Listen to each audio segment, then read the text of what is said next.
Facebook and Instagram have apparently been telling their moderators to permit graphic posts of the Russian war on Ukraine, but apparently when it comes to Palestinians being brutalized by the Israeli government, well, that type of imagery, those types of videos are not allowed. Moderators must take those videos down, which demonstrates that there is in fact a double standard in applying Facebook and Instagram's terms of service. So this has become a bit of a pattern with Meta, which again owns both Facebook and Instagram. After a series of Israeli airstrikes against the Gaza Strip earlier this month, Palestinians understandably posted sometimes graphic videos of the images, graphic videos and images of the Israeli attacks. And so this was their way of getting information out there about what they were dealing with, what they were being victimized by. And if all violent material is not allowed based on the terms of service for Facebook and Instagram, that'd be fine. But it isn't hard to find similar imagery in regard to Russia's war on Ukraine. So Meta told moderators to make sure that graphic posts of Ukrainian civilians killed in Russian attacks were not deleted on at least 7 different occasions. This is according to reporting from the Intercept. In March, for instance, Meta even temporarily allowed users to explicitly call for the death of Russian soldiers, which is speech that normally isn't allowed on the platform. Meta's public-facing community standards rulebook says, we remove content that glorifies violence or celebrates the suffering or humiliation of others because it may create an environment that discourages participation, noting a vague exception for graphic content with some limitations to help people raise awareness about these issues. But again, if you're a Palestinian trying to raise awareness about how you're brutalized, well, it's very likely that you'll be censored on Facebook and Instagram. Whereas if you are Ukrainian who's posting similar imagery to make a point about what Russians are doing to Ukrainians, that type of content will be allowed to stand.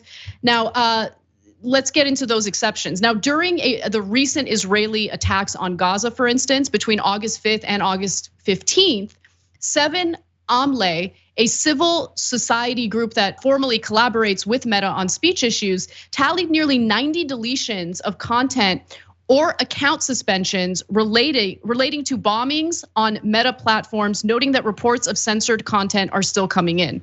So I've got more details for you, Cenk, but I just find it interesting that, on a day when there are 2 Facebook censorship stories, one having to do with Hunter Biden's laptop stories and the other having to do with Israel going after Palestinians, there's no attention to what we're talking about right now. Everything is about Hunter's laptop. No one cares about what's happening to the Palestinians or the clear conflict, the clear double standard that Meta is implementing here with their censorship. Well, good news for the right wing, because if they're constantly talking about Facebook censorship, well, they should be livid over this. This is going to be Exhibit A. I mean, why are you allowing the Ukrainians to show the same footage that you're not allowing the Palestinians to show? You got them. They're censoring the Palestinians. You got 100% right wing. Go get them.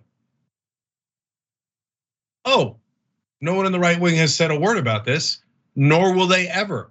Quote me on it. Write it down in stone. No right winger will ever talk about this actual significant act of censorship by Facebook because it doesn't match their interests.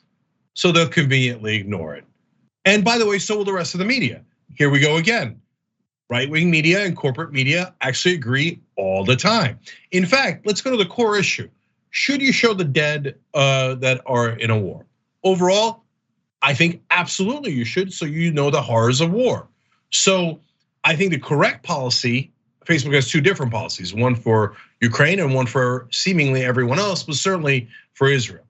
So which one is correct? The Ukraine policy is correct. Show the pictures so you know how terrible war is, so we have less of it, right?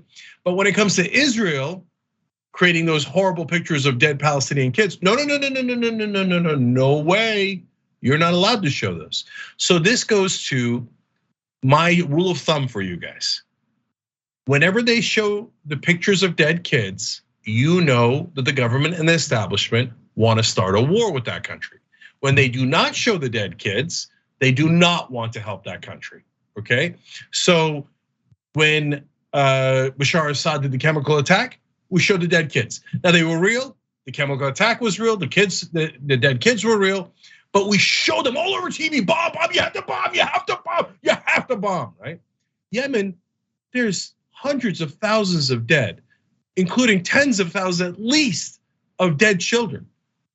Never shown a single dead child, either in mainstream media or social media or right-wing media, because nobody wants to help Yemen. And the people bombing them are Saudi Arabia, our allies, and they bomb them with what? Weapons made in the USA. So we don't show those pictures. So understand how media is manipulating you. Yeah, exactly. And I think a lot of the anger and frustration people feel toward these social media platforms, and just kind of broadening it to more than Meta, I think it's true of Twitter as well, is sure, they've got their TOS, we can all read it. I mean, if we want to, it's obviously very wordy and lengthy, but nonetheless, it's never applied evenly.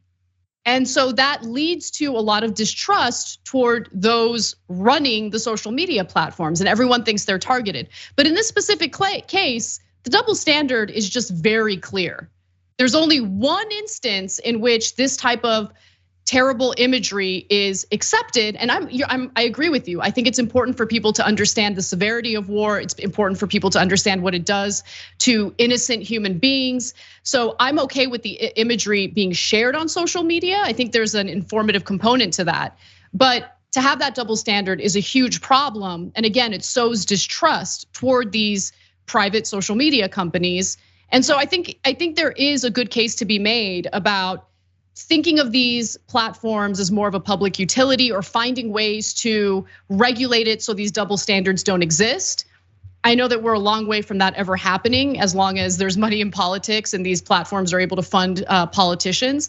But nonetheless, it's an ongoing issue. And to be completely frank, I'm just exhausted from nonstop conversations about censorship on social media. It's exhausting and it's never ending. Every single day there's a new story. It's the recycled story that never goes away. And just for like the sake of my mental health, can we just fix it already? I'm so sick of it. Yeah, they're never gonna fix it because it's all about the money, okay? Everything in politics is about money. There, I solved it. There's all these like weirdo conspiracy theories. People are turning frogs gay or something for inexplicable reasons, so you could be insta-hard or whatever. No, it's very simple. Money, it's about the money. So, and there's all these weirdo racist and bigoted things like, oh, it's the Jews control everything, and that's why. No. Saudi Arabia rules with an iron fist here in America. So we never see the horrors of the war in Yemen. What's the common theme? Those are allies that funnel money to our politicians.